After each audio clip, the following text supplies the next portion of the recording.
From Chicago studios, this is the Muslim News on Muslim Network TV. Assalamu alaikum, I'm Samana, Siddiqui. First, the headlines. Progressive lawmakers demand Biden end sanctions to avert mass starvation in Afghanistan.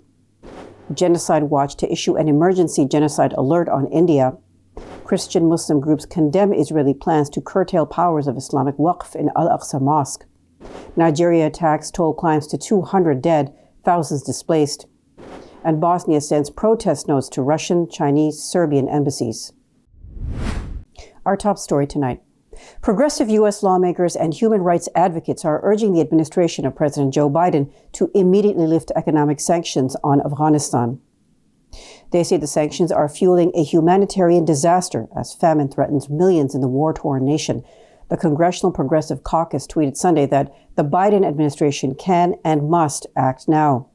Aid groups are predicting more civilian deaths this year than there were in 20 years of war if current U.S. economic policy toward Afghanistan continues. The United States imposed new sanctions on the Taliban government when it took over the country in August. The World Bank and the IMF have also frozen Afghanistan's crucial assets. 16 elite universities were sued in federal court late Sunday over an alleged price-fixing scheme.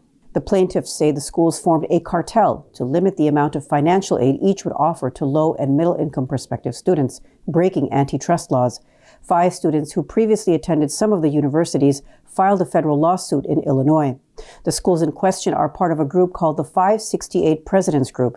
This was formed after Ivy League schools were charged with price fixing in 1991. The universities are accused of colluding with their competitors to set a formula for determining how much financial aid families needed. This has driven up college costs for all students. Congress passed legislation allowing the schools to collaborate on financial aid strategies only if they did not take into account students' financial needs when making admissions decisions. UC San Diego's Critical Gender Studies Program, or CGS, has disaffiliated from Dr. Saiba Varma, an associate professor in the anthropology department. Her book, The Occupied Clinic, Militarism and Care in Kashmir, is at the heart of the controversy. Varma said she had engaged in a serious ethical and political breach in her research practices. Her father was an officer with India's External Intelligence Agency, the Research and Analysis Wing, ARA, who was posted in the Kashmir Valley in the 1990s.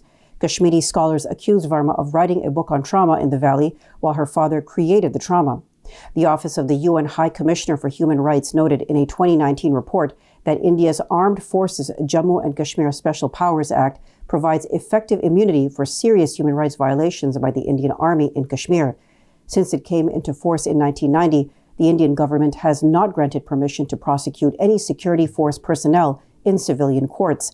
This is despite reports from human rights watchdogs of extrajudicial killings, torture, rape, and other violations. Professor Greg Stanton, the founder of Genocide Watch, declared that India is at the 8th stage of genocide on Sunday. Addressing close to 500 leaders in an emergency briefing held by Muslim human rights organization Justice for All, he announced that the Genocide Watch is issuing a genocide emergency alert for India. So that is why Genocide Watch has declared a genocide emergency for India. We believe that India is at the persecution stage right now. That's the stage right before genocide. India is the only country in the world with 2 existing genocide alerts, one for Assam and another for Indian-held Kashmir. Nadine Maenza, chairperson of the United States Commission on International Religious Freedom, addressing the same briefing on Sunday, noted the discrimination faced by Muslims and Christians in India. Religious minorities continue to face targeted violence and discrimination as they are perceived to threaten Hinduism. USERV has documented credible reports of threats and violence used. As reported in December by the New York Times and others, right-wing Hindu activists at a conference took an oath to harm Muslims if necessary to make India a Hindu-only nation, which is beyond troubling. And the Association of Protection Civil Rights, United Christian Forum, and United Against Hate in a joint report documented over 300 instances of violence against Christians in just the first 9 months of 2021. The meeting was part of Justice for All's Save India from Fascism project. He is Yati, Saraswati, or Yati Narsinghanand Saraswati. Narsinghanand has many names, but his mission is one: turning India into a country just for Hindus. He wants 200 million Indian Muslims gone. He loves ISIS. He is creating a Hindu ISIS. He thinks the economic boycott of Muslims is not enough. He wants Hindus to take up arms against Muslims.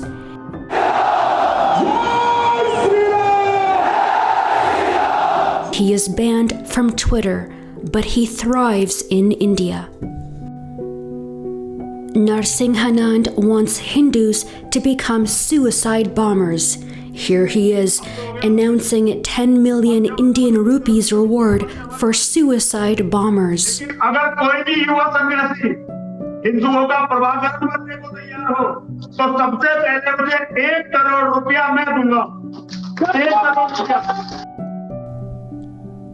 He is not a joke nor a fringe in India.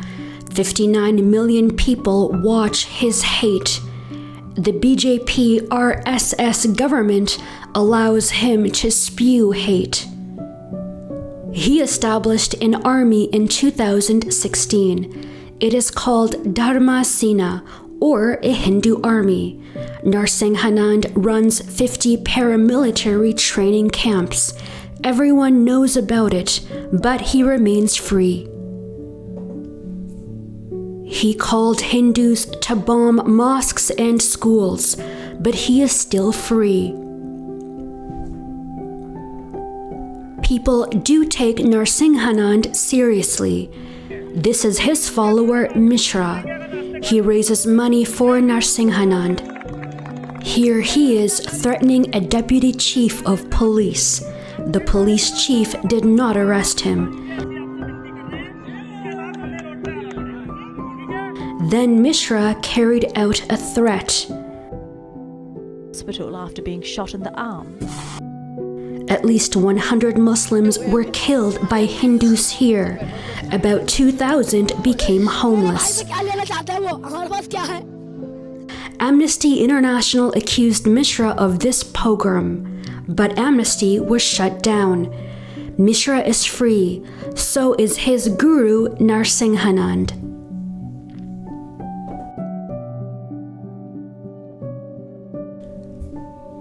All Muslims wanted was equal citizenship rights for Muslims guaranteed by the Indian Constitution.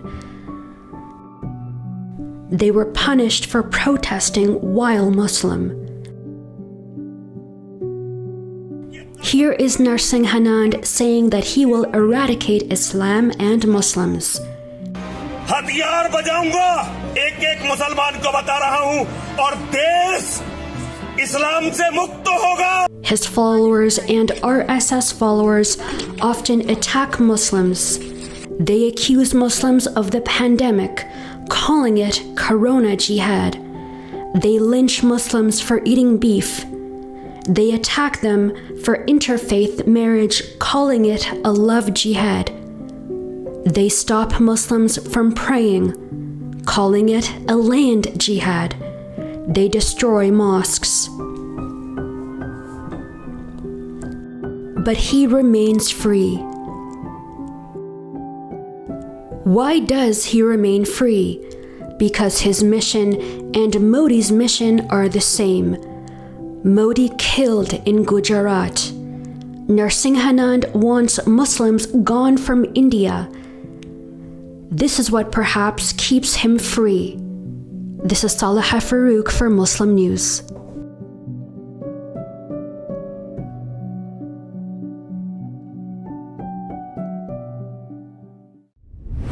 "35 American charitable institutions and foundations are funding Islamophobia in the United States."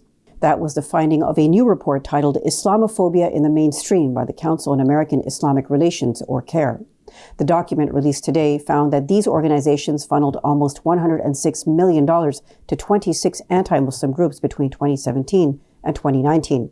CAIR also reported a slight decline in private grant-making foundations funneling money to anti-Muslim groups. The Washington, D.C.-based organization recently relaunched the website Islamophobia.org to monitor and combat Islamophobia. CAIR said it will add new profiles of organizations and individuals who perpetuate anti-Muslim tropes and spread Islamophobic bigotry. The site will also offer anti-prejudice tools, tips to be an advocate, and all of CAIR's Islamophobia and civil rights reports. In related news, CAIR has withdrawn its federal lawsuit against a former National Board member and employee who alleged sexual harassment and discrimination. CAIR had accused defendant Lori Soroya, a Muslim civil rights advocate, of defamation. Soroya had alleged CAIR engaged in sexual harassment and discrimination and that it had deceived the public and donors about its fundraising practices. Soroya founded CAIR's Minnesota chapter before being asked to serve on its national board in 2015. A member of the Virginia House of Delegates criticized the Fairfax County School Board's response to a December attack on a Muslim high school student. Ibrahim Samira, who represents parts of Fairfax and Loudoun counties, said the board's response to the attack on Fairfax high school student Ikran Muhammad was unacceptable. A witness said a male student pushed Muhammad to the ground, removed her hijab, and assaulted her. It sparked a student walkout from county schools in solidarity with Muhammad. A Fairfax County Police Department investigation concluded no racial comments were made. Samira denounced the attack as an act of bigotry. Palestinian Prime Minister Mohammed Ashtiyeh on Monday condemned Israeli plans to curtail the powers of the Islamic Waqf and the custodianship of Jordan on Jerusalem's Al-Aqsa Mosque and other holy places. Islamic Waqf or endowment is in charge of the affairs of the walled Al-Aqsa Mosque compound and its surrounding 35-acre area. Ashtiyeh condemned Israeli obstruction of the Waqf's restoration and maintenance work at Al-Aqsa Mosque. He stressed that Israel wants to assume control over Islam's third holiest site by revoking the Waqf powers and by allowing extremist Israeli settlers to break into it, violating its sanctity. The Islamic Christian Commission for Supporting Jerusalem and the Holy Places echoed Ashtiyeh's concerns about Israel's plans. Over the past few years, a number of Hindu residents of the New Delhi suburb of Gurgaon have gathered on streets and parks to stop Muslims from offering Friday prayers. The disruptions have become a weekly nuisance, with large gatherings occupying spaces where Muslims used to offer prayers. Hindu residents also fill Muslim prayer spaces with cow dung or perform their own rituals there. Anti-Muslim hate is widespread and not just limited to prayers. Hina, a 24-year-old design intern, said Uber cancels ride requests more often now. The question has moved from why Muslims need to pray in groups to why they should do anything at all, she said. A group of relatives of detained or disappeared Uyghurs in China filed a criminal complaint with a Turkish prosecutor on Tuesday. They accused 112 Chinese government officials of committing genocide, crimes against humanity, torture, and rape in the far western Xinjiang region. Chinese President Xi Jinping and former Communist Party Secretary of Xinjiang Uyghur Autonomous Region, Chen Quanguo, are among the officials named in the complaint. They collectively bear responsibility for the persecution of 116 detainees, the complaint read. The case's filing by 19 plaintiffs was announced at a news conference in front of the Çağlayan Justice Palace in Istanbul. It was organized by the Camp Detainees Forum, which includes Turkey-based relatives of Uyghur camp inmates. Nigeria said Sunday gunmen killed at least 200 people and displaced thousands more in multiple raids in northwestern Zamfara state last week. It dealt a heavy blow to authorities struggling to restore order. Herders and farmers in Africa's most populous country have clashed over access to land in northwest and central Nigeria for years. However, some groups have evolved into criminal gangs or bandits who kill, loot, and kidnap. Minister of Humanitarian Affairs Sadia Umar Farouk called the past week's attacks horrific and tragic. More than 200 people were buried due to the invasion by bandits, she said.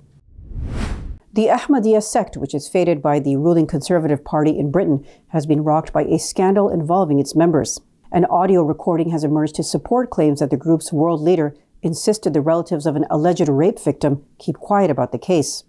It reveals a leader of the Ahmadiyya community, Mirza Masroor Ahmad, encouraged Nida ul-Nasr to keep quiet and urged her against taking the matter any further. Mirza Masroor Ahmad is the fifth caliph of the Ahmadiyya movement.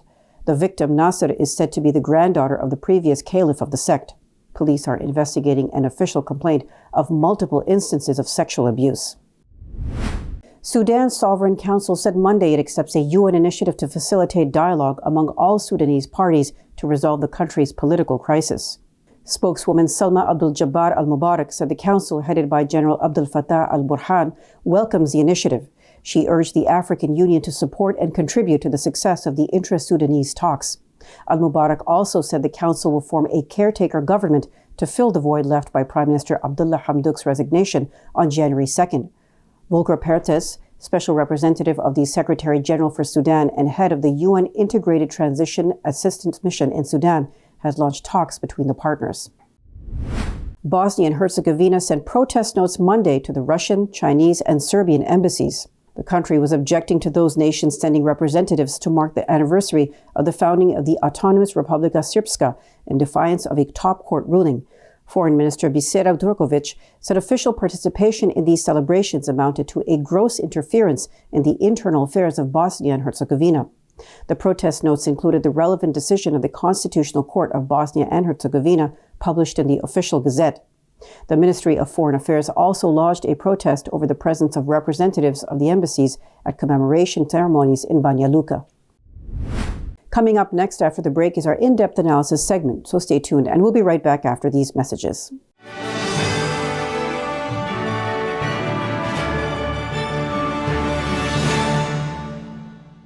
If I could be you, and you could be me for just 1 hour.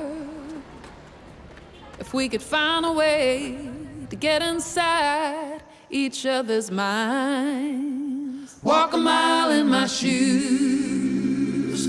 Walk a mile in my shoes. Well, before you abuse, criticize, and accuse. Walk a mile in my shoes.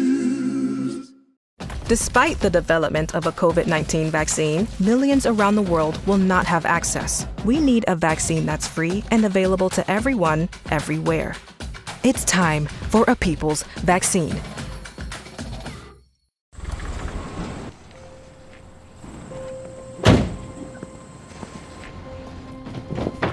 Dad, they took over my bedroom. Come on, come on. Okay, Dad. 1, 2, 3.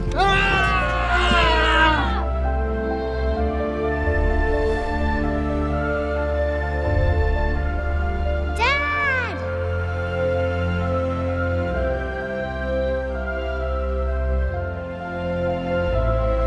You saved me. Dad? Are you okay? I'm fine, dear.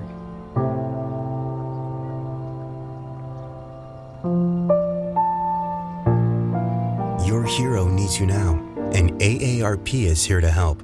Find the care guides you need at aarp.org/caregiving.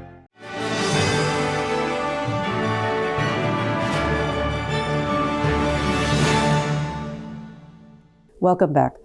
Bosnian Serbs marked their National Day with a show of force, despite it being unconstitutional. To discuss this in detail, let's go to Imam Abdul Malik Mujahid. Over to you, Imam Mujahid. Thank you, Samana. Serbs in the former Yugoslavia committed a genocide when the country was falling apart after the communism was over. Bosnian Muslims were the main victim of it. And America imposed a deal in which Serbs who have Serbia and Croats who has Croatia will still be part of Bosnia, which was a smaller Bosnia. But now Serbs are again acting up. Is there a risk of genocide again? Is it going to be another civil war? What is happening in Europe where right-wing nationalism is rising and it has Islamophobia, anti-immigrant feelings and all of that? To discuss all of that with us is someone who devoted substantial amount of his life standing up through legal processes for Bosnia, representing them. Is a human rights lawyer, Professor Francis Boyle, who is also a professor at the University of Illinois School of Law. Welcome to Muslim Network TV, Professor Boyle. Assalamu alaikum. Thank you very much for having me on. Wa alaikum salam. Peace be with you. Tell us, what are we looking at? Is it going to be another war Serbs are preparing for? I'm afraid it might if the United States, the European states do not intervene immediately. Dodik, the president of this genocidal statelet known as Republika Srpska, has indicated that he is in the process of seceding from the Bosnia-Herzegovina. And despite what he's saying, I'm afraid it could lead to hostilities over there, yes. You know, Europe, when it was happening 30 years ago, was essentially silent. They were allowing it to happen until the United States interfered. In the current situation in Europe, do you think Europe is strong enough to intervene to prevent a repeat of what happened 30 years ago? No, Europe is going to do absolutely nothing to help the Bosnians as far as I can see. That's why I said the United States really has to spearhead the effort. When I was the lawyer for the Republic of Bosnia-Herzegovina at the Owen-Stoltenberg negotiations, the European Union and its member states tried to destroy the Republic of Bosnia and Herzegovina as a state, carve it up into 3 little bitty pieces of land, rob Bosnia of its UN membership, and subject 1.5 to 2 million more Bosnians to ethnic cleansing, when we already had 2 million victims of ethnic cleansing at that time.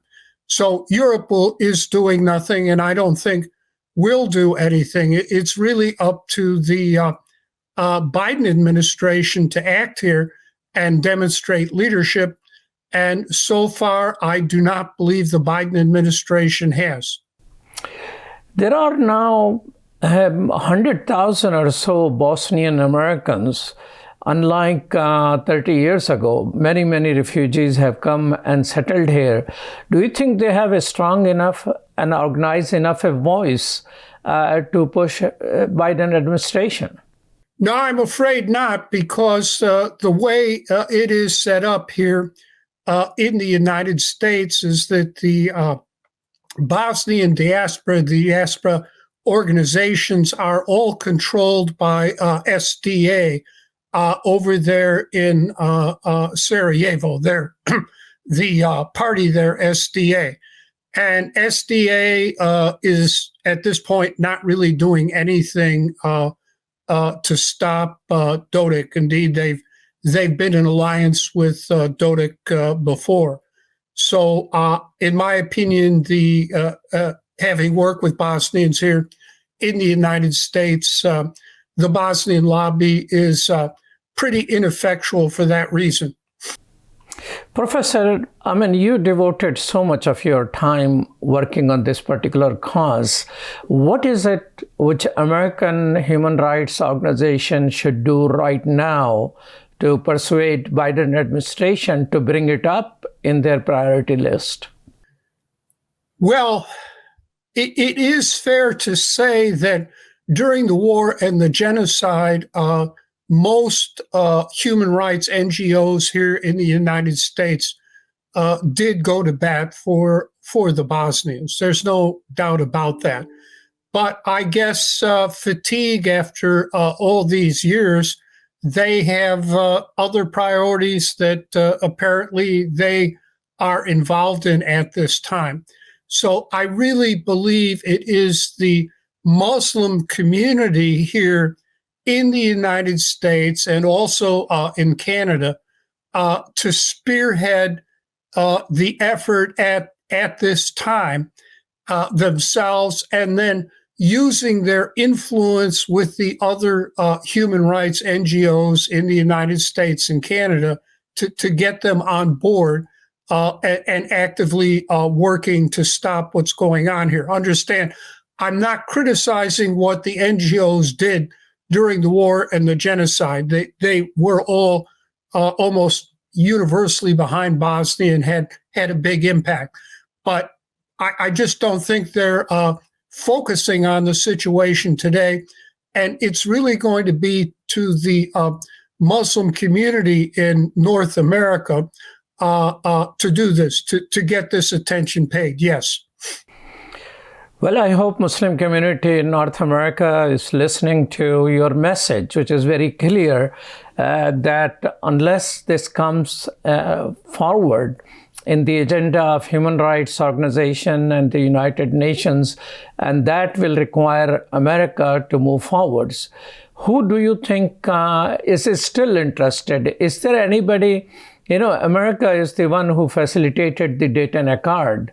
Was the Dayton Accord fair enough? Do you think the people who came up with the Dayton Accord are still running the State Department? Well, I don't think, the State Department is where you have to go. You really have to go to the White House. You have to go to President Biden himself. You have to go to Vice President Kamala Harris. She's a lawyer, and she's a member of the Tamil ethnic group that is victims of genocide now in Sri Lanka. You have to go to the National Security Advisor, Jake Sullivan, graduate of Yale Law School. He understands what's at stake. Yes, the Secretary of State, Tony Blinken, understands. He's a graduate of Columbia Law School. And I guess you could also try Samantha Power, who is now head of USAID. And she is on Biden's cabinet. And Power was very helpful to the Bosnians during the war and genocide. So those would be the figures that I would go to, not just the State Department. Well, thank you so much, Professor Boyles, for your services for human rights and your consistent support for the Bosnian Muslims who faced genocide. Thank you so much. Thanks for having me on. Shukran. Back to you, Samana. Thank you, Imam Mujahid. That's all from our Chicago studios tonight. Thank you for tuning in. You can find previous episodes and more on our YouTube or Facebook. For more content, keep watching Muslim Network TV or visit muslimnetwork.tv. Salam and good night.